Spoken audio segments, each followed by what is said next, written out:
What is good, Fin Nation? What is good? It's your boy Reason, and I apologize for my tardiness as I am all over the map today, as it's one of those days where we are, I'm doing a lot of things, getting ready to leave this weekend, so I'm all over the map. That's why I'm so late today.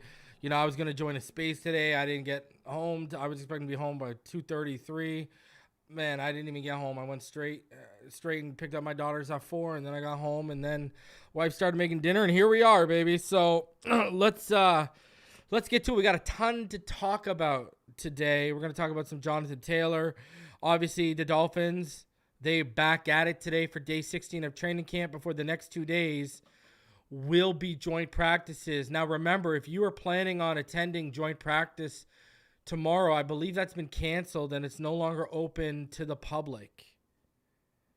So, Scotty, don't even say that. Don't even say what you just said, okay? Because that was literally what I thought about yesterday. Exactly what I thought about, This guy, killing me here, bro. Killing me. If I missed the 53-man roster projection and the Jonathan Taylor signing, I'm going live from wherever I am. Oh, Jesus, I don't know. I got StreamYard. I'll bring my laptop with me. I don't know. Or I got my phone. I don't know what the hell will happen. You'll at least get a short from me. I might have a pina colada in my hand, but you'll at least get a short from me with my thoughts. You know what I mean? So, because remember, I leave next Sunday, and then I'll be back the following Sunday. So, man, don't jinx that, bro. Don't jinx that, because remember, if you remember correctly, Dolphin fans, right, last year, on the Laremy Tunsil trade, when we made that right before the league year opened, that was like September 1st. So that would suck, because then I'd be back 2 days later. I don't know. We'll see. I'm hoping this thing get it done before the weekend. Let's go. Get it done before the weekend. Reason live from Bahamas with a straw hat. For real. Sipping out of a coconut, telling you what's going on, right? So anyways, I do want to talk about something, though, because, I kind of touched on it briefly yesterday. But I do want to talk about something before we get into it, though. Let me shout out everyone who's already in the chat, because there's already almost 200 of you in the room showing your boy some love. So let's give y'all some shout outs. Shout out to Brian35, Stetsano Knight, Robert Thomason, Jason Keck, Mark Papelka, Uso1, Skippy, Foxing Around. Shout out to Austin Knight. Who else we got here? Gary Skeleton, Brian's Brains. Attaboy. DR, I'm just going to call you Doctor, even though I know those are probably your initials. Andy Jackson. Who else we got here? Bob Oliver, Joe Levesque, Scotty Aladino, Johnny Badillo, The Truth, John Featherland, Russell, B-Dud, Joe, Scott Stevens, PL, Mr. CHR15, Jeff Fremont, Kevin Williams, Rome. What's going on, homie? Rhino, what's good, sir? Jamie Zarilla, shout out to you in beautiful San Jose, and thank you for Eric Carlson from a Penguins fan as well. I don't know if I shouted you out, but you're getting it twice. Jeff Fremont, 1017 Man Swamp Donkey Crypto, J Bands 561. Who else? Robert Michaels, Dean H, Bull Mastiff ND, Trevor Hacken, OG Barry, Dean H, Poke, Gray Ninja 39, George Rabber, Randy Constance, James Arnold, Jim McEwen, Matthew Upchurch, Vickin. What's going on, man? Been a minute. Darth Sadic. Shout out to all the Star Wars fans that support the channel. There's a bunch of you. Samuel Rosa, Wayne D, Underground 401, Fake Spike, Daryl Wallace, Almost Caught Up, Mayan Breaker 305, Real Special K, and Garrett Grimes. What's going on to everyone in the chat coming through? Man, I can't wait till the season starts and I can debut that special thing. I'm going to have a little special shout out every show for channel members and Patreon starting this season. Like I told y'all, it's coming. So that'll be coming when I get back. What's up, Jan? All right. Let's talk about what I want to talk about here before we get into everything at hand. Okay. Listen. People just need to come out and say you don't want to trade for a running back. All right? Like, let's put it out here, okay? I've got to say this. Stop with this draft pick nonsense. Like, stop. We're all expecting to be in, like, the AFC Championship, okay?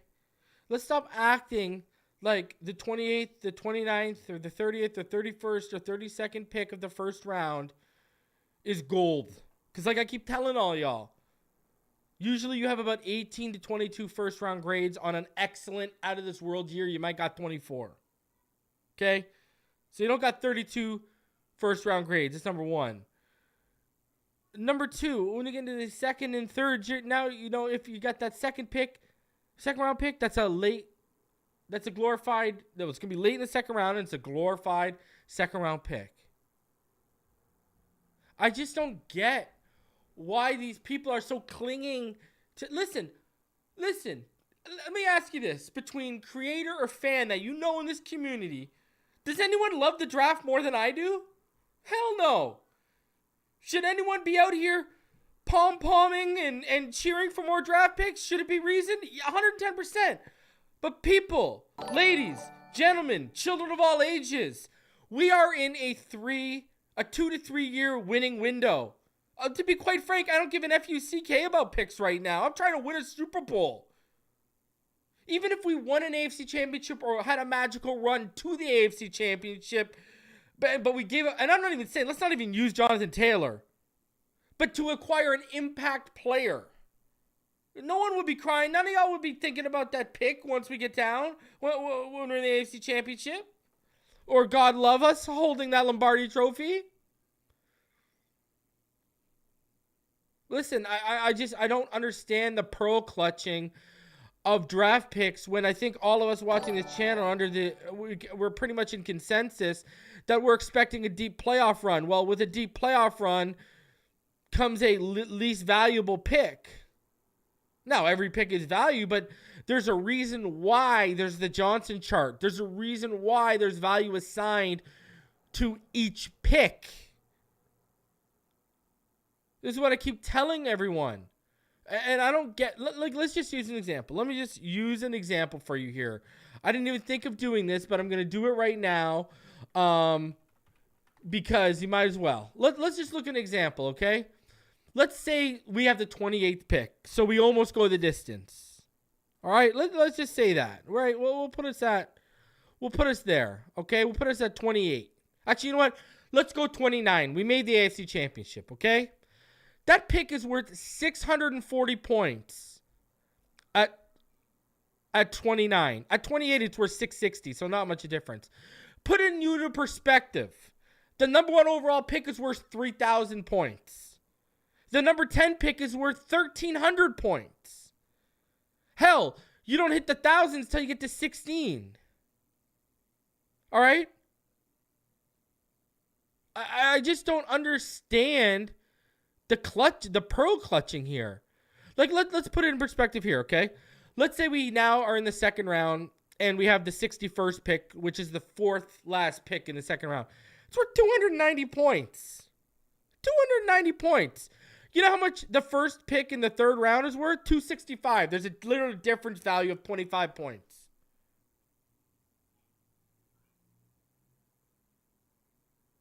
I don't understand. We're all expecting a deep run. I don't understand the pro clutching with draft picks. Listen, I would prefer people just say they don't want to trade for a running back. Don't give me this pick nonsense because we all expect us to have a freaking... We expect us to have a deep run. And another thing I got to cover here, and I'm going to get to the donation in a second here. Don't worry, I saw it. Oh, I don't want a running back. I want to invest in the O-line. Okay, who? I keep telling all y'all, get over Dalton Reisner. Ain't happening. Okay? It ain't happening. Butch Barry coached him. There's reason to believe he was one of the veterans who wasn't a fan of Butch Barry and the new scheme they brought in because his play dipped a little last year. And he's been sitting on the free agent market. And Fangio and his staff are the staff that drafted him. So we've got the guy who drafted him in the building, and we got the guy who coached him last season in the building, and no one's going to bat for him. I'd let that one. I'm telling y'all now, they like Lester Cotton, they like Robert Jones. We can have our feelings, we can have our opinions. That's. I'm just telling you what the deal is. They like Kendall Lamb. I don't see them making much of an adjustment. We didn't even sniff Zach Martin. Well, no one really did. But we didn't even sniff Zach Martin. I knew we were having preliminary conversations about Jonathan Taylor and his camp 2.5, 3 weeks ago. From when my Patreon YouTube channel member update came from. By the way, I'm going to have another 3 takes this weekend, and I'm going to have some more JT info for all y'all. I've been gathering and collecting. It's been a eventful 24 hours to say the least. So I will have a written version for channel members, and then Patrons will get the video version, patreon.com/Phinside The NFL. If you want to become a channel member, please click join next to the subscribe button. I digress, though. I just don't get this. Just say you don't want a running back. Please. At least you're being honest with me and yourself.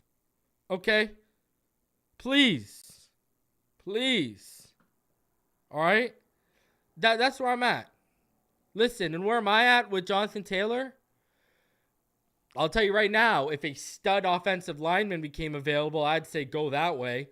But, you know, I'd target the lineman, but there's nothing available. And especially as we're getting into late August, that's going to be one of the hardest commodities to come right now. The best you could do right now is probably a backup or a surprise cut next week when the 53 gets shaved down. So, you know, I don't know. Could they be waiting? Sure. But I don't see a major change coming. Guys, they tried to trade for DeAndre Swift after they got Devon Achane. I told all y'all yesterday when Dalvin Cook, and this is where I started to, you know, EM Dolphin fan, he's always my receipt guy. So when so I put my receipt out and we were having a conversation, and then, just theorizing that week that Dalvin went to New York to try and, do his little song and dance. I told all y'all he was going to leave without a deal, and he was trying to leverage us for more money. And what happened? He left with no deal, and we didn't up our offer at all. And from what I was led to believe, I heard even before he left New York that while he was doing his little song and dance, little pony show throughout New York, we had gone radio silent to his camp. And funny enough, that was the same week we had in the middle of the week, we had preliminary discussions with JT's camp. We were contacted by JT's camp because they wanted out of New Indianapolis. We were one of the first calls made, if not the first call made, because of their relationship. Mike McDaniel and his agent, Malky Kawa, are like close. So, which I reported weeks ago as well. So, it's it's an interesting situation, but I don't get the gatekeeping for draft picks that aren't going to matter if we win a championship.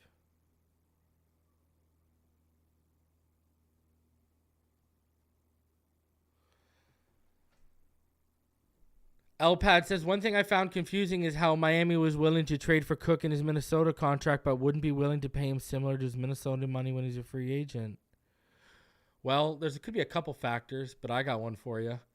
One, well, here's the non-fun theory.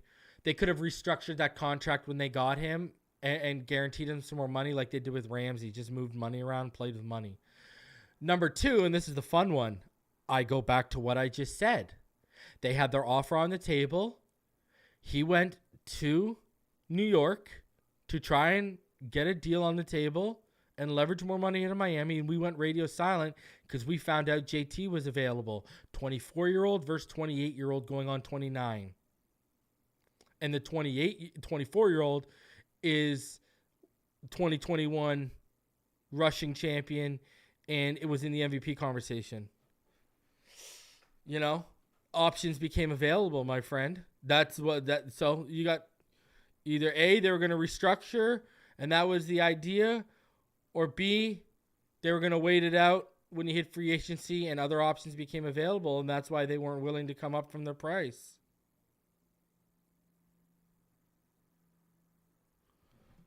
I'm just saying. You know?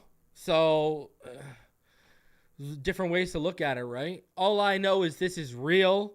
I told all of y'all Patreon. What do I tell you all the time? What do I tell you? I'm like the sniper on the ground, right? I'm out there and it's ping, ping, ping. And I got Barry Jackson up in a helicopter. Kill confirmed. Kill confirmed. Kill confirmed. I tell you this all the time, and he just did it yesterday for me. Thank you very much, Barry. You know what I mean? I tell you this all the time. Kill confirmed. So, I mean, you know, this is nothing more than Call of Duty to me. So, yeah, I don't know what to say. So, I got some more info coming for all y'all on 3 Takes Thursday. Again, I might even drop it early, depending, because sometimes you want to get on this stuff and not let it linger. So, I might have a surprise episode tonight just to get it out there. And then pass on doing 3 Takes Tuesday. There you go. So that's probably what I'll do tonight, maybe. You know what it is, Dean. You know what it is, man. Don't play with me, man. Oh, I love it. Oh, it's beautiful stuff, man. It's beautiful stuff. It is beautiful stuff, I tell you. So, yeah, patreon.com/Phinside The NFL, and then become a channel member. You'll have that info that I drop next. All right, so let's get into this. Let's start off. Where else should we start off other than with JT? I ain't talking about Timberlake, baby. Let's go. So let's get into this. DraftKings Sportsbook has us as the number one favorite to land Jonathan Taylor. If not the Indianapolis Colts, for which NFL team will Jonathan Taylor take his first regular season snap with? And there you go. The Miami Dolphins at plus 250. I know some of the teams that are involved. Some of them are on this list. Some of them are not, actually. So, yeah, I'll give you that info when we get into it. But look at that. Already the Dolphins betting favorites as soon as the news broke. And, you know, another thing, too, if you guys haven't seen what's going on right now, you know, the belief is that Jonathan Taylor is not going to fetch. I told all of y'all this yesterday. Jonathan Taylor is not going to fetch a number one pick or that type of value. I told all of you this yesterday, man. You know, the difference with him and McCaffrey is McCaffrey was extended when he got moved. The deal was already done. I said no one's going to double dip like this and pay this kind of money. You know what I mean? So, like right now, here's basically what was happening. If you look at Albert Breer, you know, we'll get into all this. Well, might as well get into it now, right? Here we go. So this is from Albert Breer, and this is what is coming. So Jonathan Taylor's injury history makes executing trade complicated. There's a mistake folks always make in situations like this one unfolding in Indianapolis right now. They look at just one aspect of a potential trade of a disgruntled player and ignore everything else. Yes, Jonathan Taylor's a really, really good football player. Maybe when healthy, the best back in the league. He's a top 10 player in football when he's healthy, not just running back, you know, easily. The problem for Taylor and the Colts, now that Indy has granted him permission to seek a trade, is everything that comes attached. It's not just picks another team would be giving up to get him. It's also presumably a contract with no assurances that he'll return to his 2021 form. And with it, you're assuming he'll stay healthy, coming off ankle surgery, and 5 years of high mileage, including college. It's complicated, really complicated. So what's Taylor's worth to a team if a big contract is a prerequisite? The money you'd have to give up absolutely affects his trade value since he's not in a contract year. He asked a handful of executives who are from teams unattached to the situation. So, one AFC exec said he'd ballpark it as a third and a fifth. What did I say? I said a second and a fourth or a third and fifth. Another AFC exec sees a third or a fourth. An NFC exec said he'd consider a package carrying the value of a second or third rounder. A second NFC exec said that he'd put the value at a fourth rounder with play time triggers to make it a third. A third NFC exec said a second or third rounder, less than Christian McCaffrey, he added. A fourth NFC exec said maybe a day 2 pick. A third AFC exec said a third rounder. A fifth NFC exec said possibly a day 2 pick. And a fourth AFC exec said a second rounder. And an AFC GM also pegged it as a second rounder. All those estimates are in the same general area. A day 2 pick or the equivalent of one. And a couple of these guys emphasize that's presuming he checks out medically. Where this could get ugly is if Taylor finds a team willing to give him a contract, but that team and the Colts have differences on his trade value. At that point, Taylor wouldn't be guessing about his financial worth. He would know it, and the Colts preventing him from getting it would obviously only further inflame the situation. Then again, it's fair to ask whether the Colts and Taylor already have reached that point of no return, in which case it's possible in time that Indy decides to just get what it can. Either way, it's hard to see the Colts getting what they want here. So this is Albert Breer could come up with only 2 historical comps for this one, where a team traded for a back and gave up him a big contract in the process. One happened in 2004 when Denver dealt Clinton Portis to Washington for Champ Bailey and a second-round pick, and Washington gave Portis an 8-year, $50.5 million deal. The other was in 2015 when new Bills coach Rex Ryan dealt Kiko Alonso for LaShawn McCoy, and Buffalo gave McCoy a revised 5-year, $40 million deal. Then, of course, there's the example of Christian McCaffrey last year. He didn't get a big contract as part of his trade from Carolina to San Francisco because he already was on one. There are, of course, reasons why these sorts of deals are rare. And one big one is that typically the bulk of the running back's prime is going to come while he's on his rookie contract. So if anyone's going to pay him, it's probably going to be his original team, which is why all 8 backs making at least $10 million per year are still with the teams that drafted him. So all valid points, all 100, and they're all right. He's 24, but he's got mileage put on the body. That's 110% correct. And I'm not going to argue it because all it does is lessen what it should cost to get him for us. Let's go. Let's go. And, I would even put, here's the thing. Even when you do his contract, whether it's us or another team, again, my incentives are going to be games played based. Go more towards games played or snaps played than performance based. That would be the smart idea for whoever acquires him, right? But I agree with what one exec, I'll give you like a third and a fifth. And if he hits the playtime incentives, the third can move to a second and a fifth. Let's go. Because, here, I'll tell you this much. I'd be willing to, follow me here. I'd be willing to give him a second and a fourth along with Cedric or Ogba if we could offload one of those said contracts with it. I'd give him the second and the fourth, and I'd even incentivize them with it and say, on playing time parameters, that fourth can become a third. Just to get rid of those contracts and free them up. Just to get out from under it. The Colts are not they're not getting a first round pick, Mauricio. That's what you need to come to grips with. They're not getting a first round pick. That's literally what that whole article was about. The general consensus amongst AFC and NFC executives is a day 2 pick value. So we'll see what happens. It continues to get interesting. You even go over here on Fox. This is the talk of the town right now.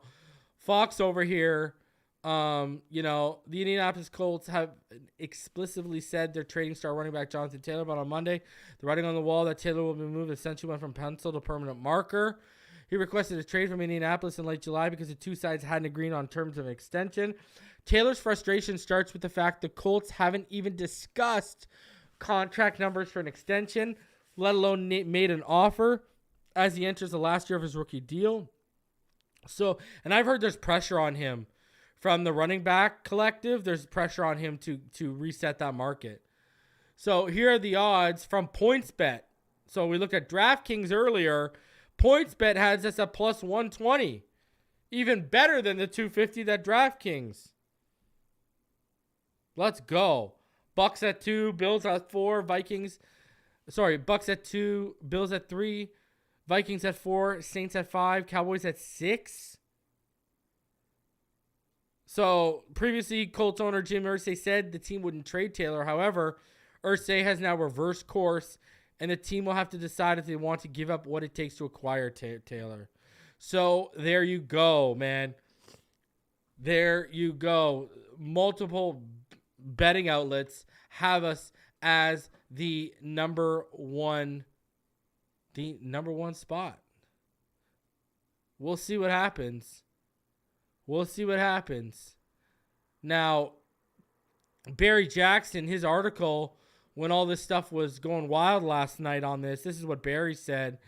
He said Indianapolis Colts running back Jonathan Taylor has been given permission to seek a trade, and the Dolphins are expected to at least explore a deal for the NFL's 2021 rushing leader, but the Colts are seeking a high price in return, a first-round pick or multiple draft picks that would be the equivalent of a first-round pick, according to ESPN. It's unclear if the Dolphins would be willing to meet that demand. Remember, this article is from like 8 p.m. last night, so that's before that Breer article came out saying the executives around the NFL, they see it as more of a day 2 pick.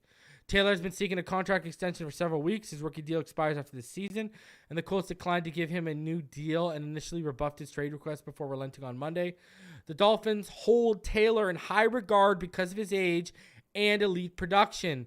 The Dolphins generally don't like to pay big money to running backs, but could make an exception for Taylor because he doesn't have a lot of tread on his tires and because of his elite production. In terms of money allocated, age is an important factor to this Dolphins regime at certain positions, according to an NFL personnel executive familiar with Miami's thinking.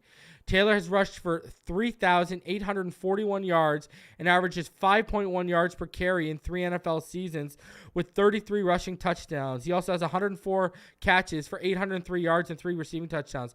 I remember when people said out of Wisconsin he couldn't catch. Hilarious. He is 4 years younger than Jets running back Dalvin Cook, who attracted moderate Dolphins interest, but no lucrative offer before signing with the New York Jets last week. Cook has 1,282 career rushing attempts compared with 756 for Jonathan Taylor.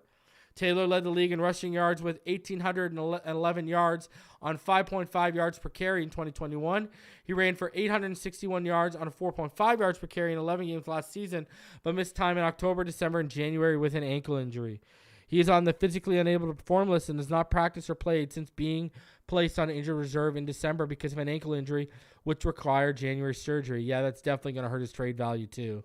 Like, that's going to hurt. You're not getting a day 1 pick. You got to pay him and all this. You're not getting a day 1 pick, man. It's not happening. Taylor is set to make $4.3 million this season in the final year of his rookie contract. He's seeking a lucrative extension, and that's where a Dolphins pursuit could get tricky. The Dolphins already are $32.8 million over the cap for 2024, and that's not counting potential free agents Wilkins, Seiler, and Raekwon Davis, among others. But the Dolphins can create at least some flexibility by releasing or restructuring a half dozen veterans. Purely as a hypothetical, cutting Emmanuel Ogbah and trading Xavien Howard after June 1st next season would clear $33 million in cap space. Taylor's agent, Malky Kawa, was given permission to contact teams regarding a trade, as the NFL Network reported. The Colts or a team acquiring Taylor could place a franchise tag on him for 2024, but Taylor clearly wants a multi-year deal. Taylor is expected to seek a deal in the $12 to $15 million range, NFL Network reported. See, I've heard like 16 to 18. The Dolphins have 4 veteran running backs under contract. Raheem Mostert, that could have been, like I was hearing that when he was with the Colts, that could have been to scare off the Colts. I don't know, but that's what I was hearing like even before I got that info. that, even before that I got that info that, we had talked to them. I heard the contract number like a month and a half ago. So the Dolphins have 4 veteran running backs under contract: Raheem Mostert, Jeff Wilson, Myles Gaskin, Salvin Ahmed, plus third-round pick Devon Achane, and fellow rookie Chris Brooks. Achane is out indefinitely with a shoulder injury, though Coach Mike McDaniel suggested it's not a long-term injury. Mostert and Wilson tied for 11th in the league per carry average at 4.9 last season. They're expected to be the Dolphins' top backs, barring a trade for Jonathan Taylor. Ahmed and Gaskin have had strong preseasons, and the Dolphins very much like the upside of A-Chain. But Taylor would represent an opportunity to add one of the NFL's best running backs, a player who has averaged more yards per attempt in his first 3 seasons than any player in NFL history on a minimum of 750 attempts. Oh, baby. Man, I told y'all this kid was a stud. We should have drafted him in 2020. Unbelievable they drafted Noah Benogany. In recent years, the biggest trade return for a running back involved Christian McCaffrey, who was dealt from Carolina to the 49ers for a 2023 second, third, and fourth, and a 2024 fifth. But remember, he had an extension in place. 21 years ago, the Saints traded Ricky Williams and a 4th-round pick to the Dolphins for 4 draft picks, including 2 firsts. But that was a different era, right? The Colts drafted Taylor with the 41st overall pick out of Wisconsin in 2020, and he finished 3rd in rushing yards as a rookie and 1st in 2021. So, listen, we're going to explore it. We're going to look into it. There's no way we're giving a first. And I know we've talked about on this channel about, what about Christian? They're not going to include Christian Wilkins.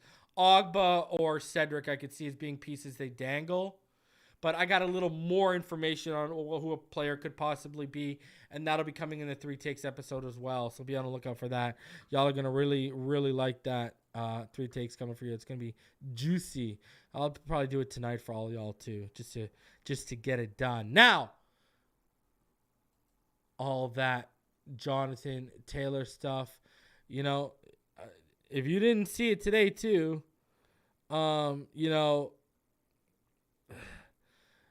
Studesville commented on it, you know what I mean? He said, I think he's done a hell of a job so far. He's been in the NFL. He's a really good player. But they also said, the depth of the room is excellent. Just the political coach stuff. So Studesville was asked about it in a way where he wouldn't get caught for tampering. But, they still did give the political answer of, well, we love the room and everything we got. So they still had that. So, it is what it is. You know what I mean? Let's get into training camp today, because we had a lot go down today in training camp. So let's go over and how the day started. Actually, one of the things from today was coming off the PUP list. Tanner Connor was activated off the physically unable to perform list today. So there you go. We've been wondering when he's going to come back. What's crazy is you activate him a week before the preseason's basically over, when you just could have kept him on and on the PUP list and then activate him a month into the season. I don't know.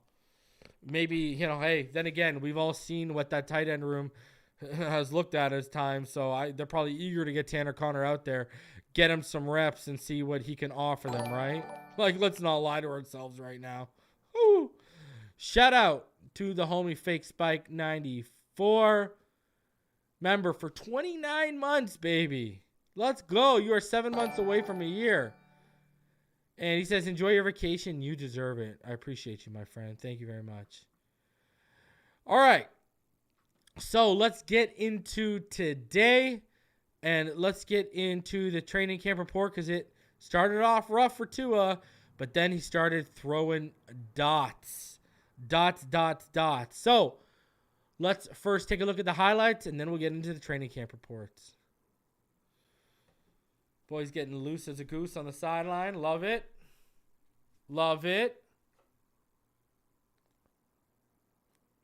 I mean, we should be able to trade. No, it doesn't Noah Benogany hold the value of a first-round pick? Come on. Such a terrible pick. When you look at what was available, it hurts, man. Hurts. Jonathan Taylor should already be in these colors.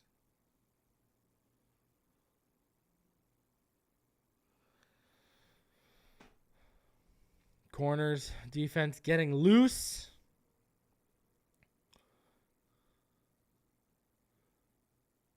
Must be hot if they were indoors today for down in South Florida. Let me know in the comments if you're out there. Let's go. Put in that work. Let me know if you're out there. How hot was it in South Florida today? Come on, Chubb. Get with it. Let's go. A little DB work. Love it. Hit them sleds, baby. Pilly making this team, I'm telling you. Pilly making this team. Whew. Working on your releases. Let's go. Let's go. Get them quicker than a hiccup, baby. Let's go. Oof. And there's an interception by DeShon Elliot on a deep pass from Tua today. And then Tua, they woke him up after that. And then Tua drops a dot. Woo! Over the outside shoulder to Tyreek. Not much coming out again. Remember, if you guys are there tomorrow, you guys won't be able to be there tomorrow. It was originally open. Now I think only the 24th is open to fans, right? And that's the last preseason practice open to fans. So, not a lot of video coming out. We were hoping to get some tomorrow, but they're not letting y'all attend. So remember, tomorrow, if you're planning to go, it's not open, but the 24th is going to be open to all y'all. All right? So just keep that in mind. So let's get into the recap from today. So the Dolphins welcomed 4 players back from injury on Tuesday, while 11 others remained out. Keon Crossing has been sidelined for weeks, was dressed and back at practice. So was Liam Eichenberg. Oh, God. Alec Ingold and Myles Gaskin. And tight end Tanner Conner, who had missed all of training camp with an undisclosed injury, was activated off the PUP list today. Second-year tight end who played sparingly last season joins Elijah Higgins, Tyler Kroft, Julian Hill, and an injured Eric Saubert in the battle to join Durham Smythe on the roster. Only Smythe has a job secured. Tight ends coach John Embry said Tuesday. 11 players remained out on Tuesday due to medical issues or injuries. That group included running back Devon Achane, Jaylen Waddle, Braylon Sanders, Saubert, Robert Jones, Lester Cotton, Terron Armstead. Now, for Devon Achane, he's got a shoulder injury. He's week to week. Jaylen Waddle, midsection injury. He's expected back by the opener. So, Saubert out at least 2 weeks. Braylon Sanders is a knee bruise. Rob Jones is on crutches and expected to miss 4 to 6 weeks with that MCL sprain. Lester Cotton, McDaniel said it's not serious. And Terron Armstead, Dolphins are optimistic he'll be ready for the season opener against the Chargers. Those 11 absent from practice also include Nick Needham, Jalen Ramsey, and Justin Bethel. Needham is still the only player on PUP after Connor was activated. Mike White, who's in concussion protocol, stretched with the team, but wasn't wearing a helmet and didn't practice. Cam Smith, who had been wearing a red non-contact jersey in the wake of his shoulder injury in the preseason opener, was no longer wearing that red jersey and has resumed competing with Eli Apple and Noah Benogany in the battle for what is likely the third cornerback job during Ramsey's absence. Here we go, baby. Cam's back at it. Here we go. CB3's about to cook up. Noah, you've been slacking. You got a little comfortable. Eli's been doing good, but now Cam's back. Killer Cam. Safety Brandon Jones was dressed for practice but did not participate in team drills. He's been out the past week plus, though McDaniel insisted he hasn't had a setback following ACL surgery last October. Christian Wilkins continues to sit out team drills while waiting on the resolution on a month of conversation between his agent and the team on an extension. So he's been attending meetings and participating in individual drills. After individual work, the Dolphins ran 7-on-7 red zone drills, and Tua Tagovailoa was sacked when he had nowhere to throw the ball. Short passes were completed to Eric Ezekiel, Raheem Mostert, Salvon Ahmed, and Higgins, but all were short of the end zone. In 11-11 drills, Tagovailoa was intercepted by safety DeShon Elliot on a deep pass to Braxton Berrios. Ron McKinley was in coverage as well, and rookie edge player Garrett Nelson got pressure on Tagovailoa. Tua also couldn't connect with Tyreek Hill on a deep pass, with rookie Terron Smith in coverage. Rookie Randy Charlton applied pressure on the play. In 11-11 red zone drills, a Tua fade to Hill was broken up by Apple. See, Eli's making plays, man. And another Tua fade was too high for Hill to catch. Xavien Howard had good coverage on the play. Also in 11-11 work, Tua overthrew Davis, who had a step on Eli. On the positive side, Tua completed a 20-yard pass to Tyreek Hill in the middle of the field, then hit Hill for a 25-yard gain, beating Ethan Bonner. A Tagovailoa screen to Braxton Berrios gained at least 10 yards. And in red zone 11-11s in late in practice, Tua hit a wide-open Raheem Mostert, who walked into the end zone for a 10-yard gain. On another set of a late 11-11 red zone drills, Tua threw incomplete to Izakama in the back of the end zone, and to Mostert on a short pass. Tua completed a pass to Berrios that was short of the end zone, but then found Myles Gaskin in the flat for a touchdown. Skylar Thompson had some good moments, but then ran into some problems. He threw on the run to David Davis, who made a sliding catch in the end zone, beating Eli Apple. Thompson then threw a touchdown pass to Braxton Berrios on a crossing route, beating Xavien Howard. Both of those TDs came in 7-on-7 red zone drills. Also in those red zone 7-on-7 drills, Apple broke up a Thompson pass to Kiki Kuti in the back of the end zone.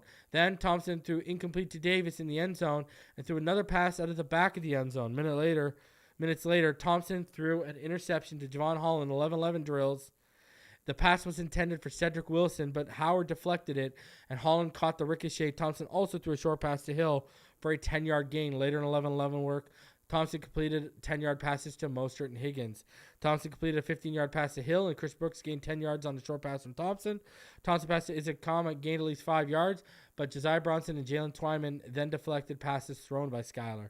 The Dolphins' front seven often suffocated the run game and limited a handful of short throws to losses or small gains. In full 11-11 drills, Jalen Phillips, who had an exceptional training camp, had a tackle for a loss on a Tagovailoa screen to Raheem Mostert. Elliot limited a short pass to Myles Gaskin for a short gain, and Holland had a tackle for a loss on a bubble pass to Eric Izakama. Rookie defensive lineman Randy Charlton had a tackle for a loss on Tua, screen to Izakama.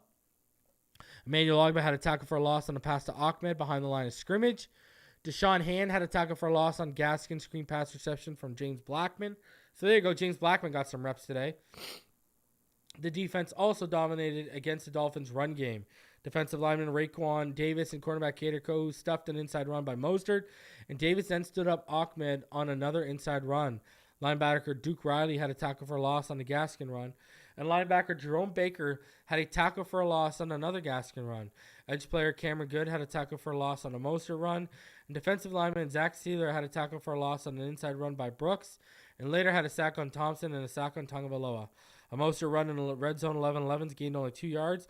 Phillips and David Long had the tackle. Besides Kohu, other defensive backs also flashed against the run. Jamal Perry, back again with the Dolphins, had a run stuff on Brooks. Also, in those 11-11 team drills, defensive end Emmanuel Ogbah had a sack on James Blackman, who's back on the team while White progresses through concussion protocol. Meanwhile, Bradley Chubb had a sack on Tua. As you can tell, good runs against the stacked Dolphins front seven were rare on Tuesday. Ahmed had one of them, scampering through to the second level of the defense. Garrett Nelson, the Nebraska rookie, not only applied pressure on one aforementioned play, but also sacked Skylar Thompson on another case.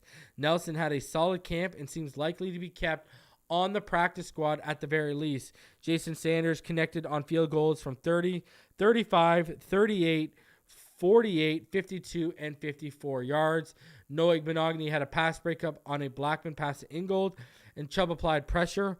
AVG had a sack on Thompson, and Van Ginkel has impressed coaches with his transition to a dual inside-outside linebacker role. Elijah Campbell, who has had a very good camp, dropped a potential interception on a pass from James Blackman, and then Gaskin dropped a pass from Blackman near the goal line.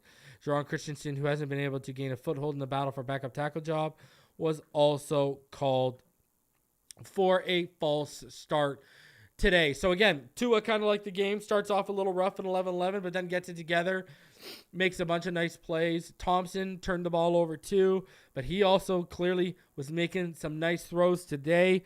Quarterbacks bounced back. It was almost like a replica of the game. had some rough starts, and then they bounced right back from them. So love to see that. That is great stuff. Now, Nick Needham, I don't know what's going on there, but brother, you got to get out there and get acclimated, or it's not going to be a good situation. And I want to say this: Cam Smith is back. The cornerback 3 battle is about to heat right back up, ladies and gentlemen. So let's watch what these guys do against the Jags, because that's going to be the final game. These guys have to impress and to earn that starting spot opposite of Xavien Howard and Kader Kohu in week 1. So, man, gonna be a fun game against the Jags. Can't wait to watch that. Remember, we'll be live reacting to that game. It'll be the last show before we go away for a week over here. So hopefully, can't wait to have you guys all on that. It should be a good time. Make sure you tune in on Sunday, but let's keep it going. From the Sun Sentinel, Dolphins camp. Tua rebounds from interception. Apple covers Hill, and they're stock up, stock down. The Miami Dolphins held a light Tuesday practice indoors without pads that wasn't physical as the past 2 weeks of joint sessions with Atlanta and the Texans. There was a lot of action in the passing game, and quarterback Tua Tagovailoa, similar to his preseason appearance against the Texans, had to rebound from an interception, and he did. Tagovailoa's early interception was a bad decision, throwing deep to the 5'9" Braxton Berrios in double coverage with 6'1" DeShon Elliot over the top to make the leaping grab. The fourth-year left-handed quarterback rebounded after that, though. He found star receiver Tyreek Hill on back-to-back passes of more than 20 yards, once up the seam in the middle of the field, and then throwing it up for him deep down the sideline, allowing Hill to outrun undrafted rookie cornerback Ethan Bonner. While Hill had his moments in the open field, his longtime rival turned teammate Eli Apple had tight coverage on him on a fade to the end zone in red zone drills. Apple, who earlier in camp got beat by Hill in the end zone, got the better of him for a pass deflection Tuesday. Xavien Howard also had tight coverage on him on the other side to force Tagovailoa to throw out of bounds over the back corner. Aside from Elliot, safety Javon Holland had an interception on a ricocheted ball that quarterback Skylar Thompson threw to Cedric Wilson Jr. in tight coverage from Howard. Observations from today: on a drive where the Dolphins started back at the 1-yard line, Tagovailoa had a 3rd and 7 from the 4 after 2 plays. He threw once to Robbie Chosen for a first down at the sticks on the sideline, and then he threw to him again deep to complete the drill. Tagovailoa also had red zone touchdowns to open running backs in the flats, Raheem Mostert and Myles Gaskin. Wide receiver River Craycraft had a pass at the goal line from Tagovailoa go through his hands in a situation where there were 3 seconds left in the ball on the 14-yard line. Eric Zakama also dropped a Tagovailoa pass in the end zone. Thompson threw a red zone touchdown to David Davis in 7-on-7. He connected with Berrios for a key first down with the offense backed up. Josiah Bronson, the defensive tackle, batted a pass from Thompson at the line of scrimmage. Zach Sealer had at least 2 sacks, one on each Tagovailoa and Thompson. AVG, Raekwon Davis, and Malik Reed also what would have be considered practice sacks before quarterback got rid of a pass. James Blackman, who was signed back onto the camp roster Monday and would be the Dolphins' third quarterback Saturday if Mike White can't play, had an impressive hookup with tight end Elijah Higgins on a corner route of 20-plus yards. Elijah Campbell broke up a pass in the end zone from Blackman. He felt he should have intercepted. He did push-ups afterwards. While tough to judge the run game without pads on, the defensive front appeared to be winning most matchups, holding runs down for short yardage or tackles for loss, as the unit did so on many short passes. Salvin Ahmed broke off one nice run in the A-gap between Connor Williams and Isaiah Wynn. Linebacker Duke Riley showed impressive pursuit on a tackle for the loss to the outside on Ahmed. Left tackle Terron Armstead was seen out of his walking boot as he watched practice following the lower right leg injury suffered last Thursday in joint practice. Jaylen Waddle was seen during team stretches but watched drills, and Mike White was throwing on the sideline during stretches. Cam Smith was out of the red jersey and participating in team drills, although showing discomfort in the right shoulder at times. Lee Eichenberg returned. Alec Ingold and Ethan Bonner were back today, as well as Keon Crossan, but Keon Crossan did not take part in team portion. Stock up. Brandon Pilley made one play where he maybe got to Thompson for a sack and a safety with the offense backed up. The play was allowed to go on, but Coach Mike McDaniel called the offense back for a penalty, possibly a hold on the lineman blocking him. Pilley, the undrafted rookie out of USC, has gotten a consistent push up front and could be in line for a spot on the initial active roster, with the team needing a backup nose guard behind Davis. Stock down.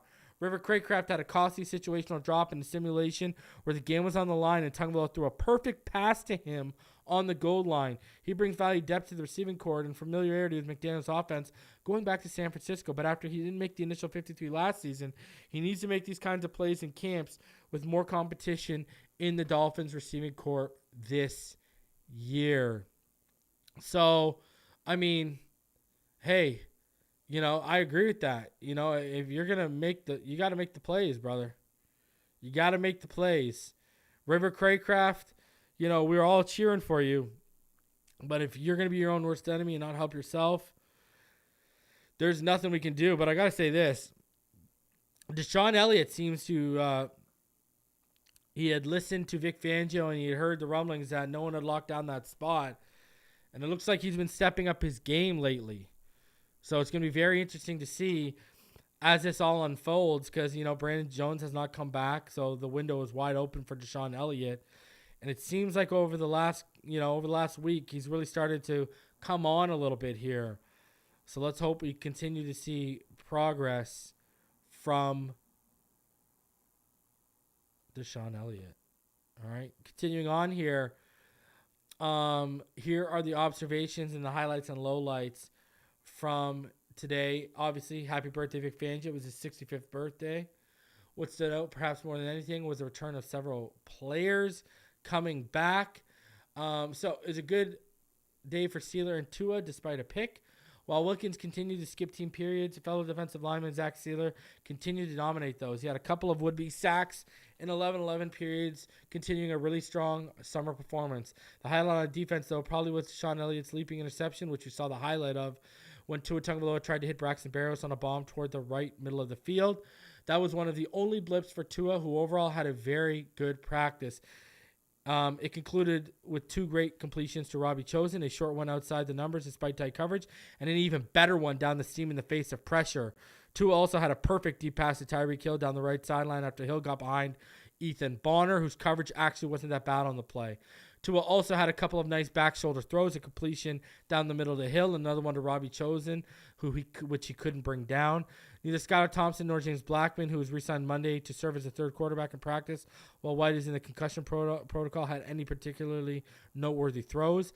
Before team periods, the offensive lineman went against the defensive lineman in one-on-one pass rushing battles, while the offense went against the defense in 7-on-7 red zone work on the other end.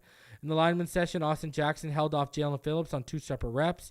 Liam Eichenberg held up rookie Brandon Pilley, while DeShon Hand, Sealer, and Mitchell Goudier had clear wins for the defense. Man, they got to find a way, eh? See, like if you move Ogba, you can find a way for Mitchell Goudier to make this team if you move that contract. In the 7-on-7 work, Eli Apple had it. Like we have his replacement sitting in the waiting. 7-on-7 work, Eli Apple had a nice pass breakup with great coverage against Hill in the corner of the end zone, winning that round in their friendly battle. Safety Javon Holland had the first interception of practice after Cedric Wilson Jr. bobbled a pass from Thompson on a slant. Jalen Twyman got to Tua for sack. Isaiah Wynn, battling for the starting left guard job, had a nice block to spring Salvon Ahmed on a run up the middle. So that big run we heard about earlier, Isaiah Wynn propped it open. See, I tell y'all, he's coming away. Rookie Randy Charlton got pressure on Tua to force an incompletion on another deep shot. Charlton, a long shot to make the 53-man roster, later batted down a pass at the line of scrimmage. In the red zone period, Howard forced an incompletion with tight coverage against Hill. Bradley Chubb, who's wearing an elbow pad on his right arm, got a sack on Tua. Ogba had a tackle for a loss on a run by Ahmed when he set the edge and kept him from getting outside. Malik Reed had a couple of quarterback pressures. River Craycraft and Miles Gaskin each draw passes near the goal line and red zone work from Tua and Blackman, respectively. Elijah Campbell had a pass breakup against Blackman in the back of the end zone, but he clearly felt he should have come up with the pick because he did push-ups after the play. And Brandon Pilley also had a sack against Thompson near the end of practice. You know, we talk about Pilley. Randy Charlton had a really good day too. Really strong day for Randy Charlton. But let's talk about it, okay? You can come back to practice all you want, Liam. Isaiah Wynn, left guard 1. What are we talking about right now? Okay? Liam Eichenberg, you can come back all you want, my friend. Isaiah Wynn. Listen, does he need to get better in pass pro? Sure. Needs to clean up his feet, get better in pass pro, 110%. But what he offers you in the run game alone is better than anything Liam Eichenberg can offer you in any area or facet of the game right now at his current developmental stage. Let's not lie to ourselves. And I'd still even say he's a better, because he's got, a better base and anchor. I would even say wins, even though he needs to get better at pass pro. I trust him in pass pro way more than I trust Liam Eichenberg, let alone, we've seen this since the first preseason game when Gaskin had that huge run. Who opened that up? Isaiah Wynn. Then Ahmed has the only big run of today. Who opens it up? Isaiah Wynn. I'm just saying.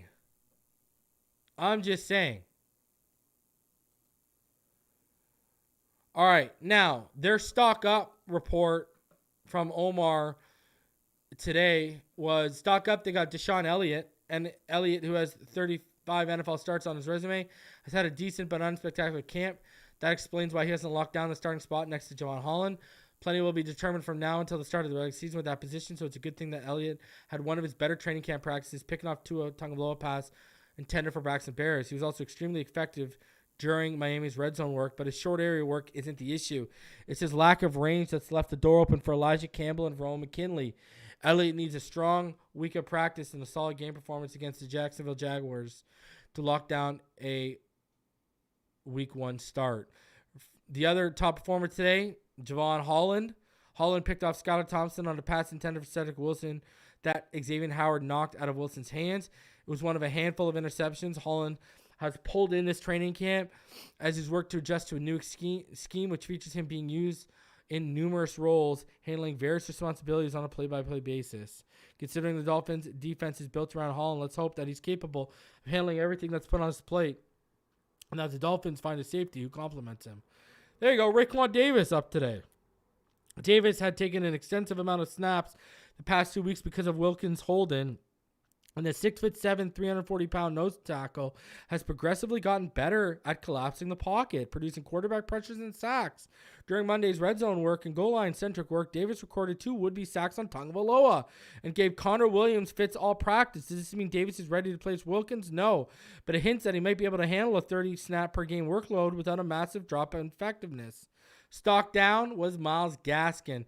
Sidelined for a week with an undisclosed injury, and upon his return wasn't as sharp as he usually is. During goal line work, Gaskin dropped what would have been a rookie quarterback James Blackman's first touchdown throw of training camp during 11-11 work. Gaskin quickly responded by catching a touchdown pass from Tagovailoa. Gaskin could be one of the last players on or off the 53-man roster. Listen, I think Gaskin doesn't make it. I'll be the one to tell you this. I think they showcased him. I think they're going to move him. Now, let's talk about Raekwon Davis. In a contract year, this guy, look at you, Raekwon. I love it. I love it, Raekwon. Raekwon out here putting in the work, man. Let's go. Let's go. Whew.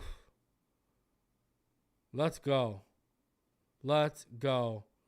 And then quickly here, just so you guys see it, from Barry Jackson today, as the Dolphins continue to explore the possibility of a pursuit of Colts running back Jonathan Taylor, the Dolphins' Raheem Mostert made clear he's fine with whatever the team does. I'm not worried about another man coming in. I'm worried about perfecting my craft. He said Mike McDaniel gave him a heads up last year when Miami brought in an undisclosed running back, and he suspects that if something got close with Taylor, I'm assuming they would come to me and tell me. Taylor's agent, Malki Kawa, has received permission to speak with teams, and the Colts reportedly wanted a first-round pick or something comparable in value. Asked what he thinks of Taylor as a player, running backs coach Eric Studeville said he's done a hell of a job so far he's been in the NFL. He's a really good player. So, I feel bad for these guys because at first it was Dalvin Cook. Now they're being asked about Jonathan Taylor. And I get it. It's part of the it's part of the profession. I get it. But, man, I hope this one, well, at least we know this won't drag out. Long as it could drag out till it's a trade deadline. Let's hope, though, my second day back to get the deal done. Let's do it. Let's do it. I want to know. I feel like this deal would get done sooner rather than later because it feels like he'd want to get to work. I mean, Jonathan Taylor hasn't even been at training camp yet. He's been on the PUP list. So I feel like he's going to want to get his feet wet and get acclimated to his surroundings pretty quickly. So, we'll see. It's going to come down to how willing the Colts are to play ball. Because whether it's us or someone else, he'll find a suitor and he'll find a deal he'll like. It's just going to be whether the Colts find a deal they like. All right, guys, they're back for practice tomorrow. So that means I'll be back tomorrow. Look for me at 7:30 with Richmond Webb and obviously Mr. Ballgame. We'll be live at 7:30. Thursday, I'll be live at 5 p.m. with Neil Driscoll. And we'll be breaking down the final day of practice this week. And then Friday, I'll be live with David Furones. That's what it's looking like. It's going to be the deal on Friday to preview the game on Saturday. And then I'll be live on Saturday to live react to the Dolphins and Jags. So a lot of content coming your way. And look at what Fangio thinks of Wilkins, guys. He thinks it's going to get resolved. I wanted to ask you about Christian Wilkins holding in, your thoughts on that, and how much work does he need in the ramp up to the season? Well, he had the first, I don't know the exact amount of days, but the first 2 weeks, we'll call it, he was partaking in all the training camp and still does some stuff. So I feel good that whenever that's resolved, he'll be ready to go. So there you go. Whenever that's resolved. Top players in Wilkins and Ramsey. I know that's life in the NFL, but is there any frustration from that standpoint that you haven't seen the whole thing? There's initial frustration, but then you're used to it and you move on. That's just part of being in the league. Jaylen's an unfortunate non-contact injury on grass, and Christian's an administrative deal, which I think will get resolved eventually. So there you go. Fangio believes that this Wilkins deal is going to get resolved eventually. So let's hope it's sooner than later. All right. I'll see y'all on the next one. Fins up.